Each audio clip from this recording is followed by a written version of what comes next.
bato ya PPRD bana nyonso bazaki kuna na PPRD bakenda wapi bakenda na lola ebele ba infiltrer bango na kati ya Fort du Progrès po baya kobebisa image ya Fort du Progrès bozako na ngai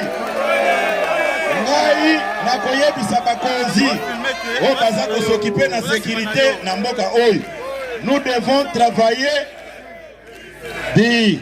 tala makambo oyo nga naza koloba oyo za kosala ba infiltrer na zolo bande babino wana botika makelele bazo bebisa lokumu ya Fort du Progrès ale bino bozawana na CC na tuni bana oyo bazalaka kala na PPRD o bazalaki na boulevard wana ebele bakenda lola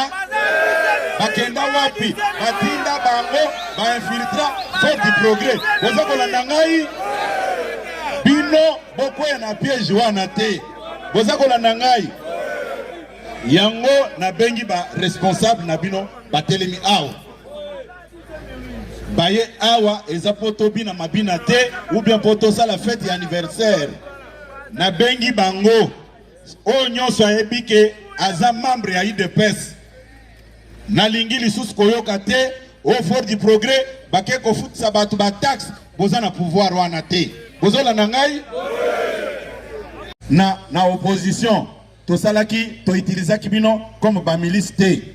lelo to komi na pouvoir et comme ke ono Tshisekedi aza na milice UDPS aza na milice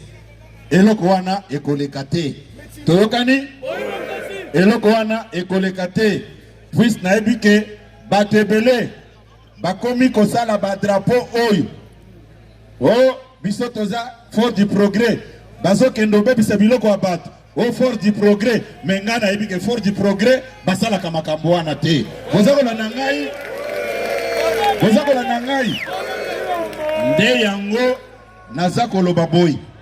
banda lelo soki responsable politique moko abengi bino en dehors ya biso bakonzi na bino ya UDPS bokende te toyokani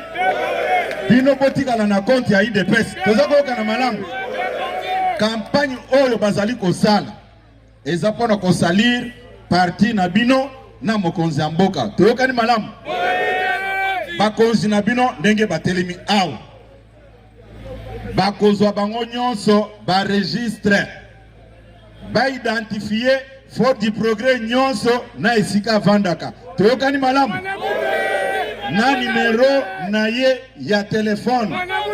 bozona na ngai comme ça soki oyeli biso olobi ke non mubulu wana kuna Fort du Progrès ne bazosala tokotuna yo Fort du Progrès ngo avandaka wapi toyokani malamu ngai nakoki kondima te même mutu soki abomi batuna kaye mais au justice et à deux vitesses ya baloba makambo nyonso oh Tshisekedi aza na milice tina journal ya Jeune Afrique nalobaki